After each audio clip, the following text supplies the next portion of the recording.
முடிச்சிட்டாங்க.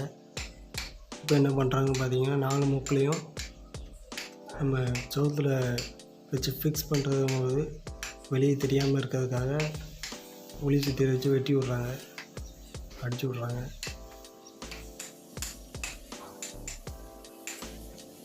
அடித்து முடிச்சிட்டாங்க. இப்போ என்ன பண்ணுறாங்கன்னு பார்த்தீங்கன்னா சாந்து அதில் போய் கரெக்டாக ஒட்டி நிற்கிறதுக்காக ஒரு கிராஸ் மாதிரி வச்சு அடித்து விட்றாங்க.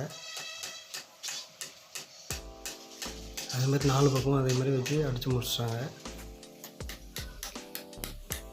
கவல் தாங்க முடிஞ்சு ஆணியை வச்சு 4 பக்கம் இறக்கி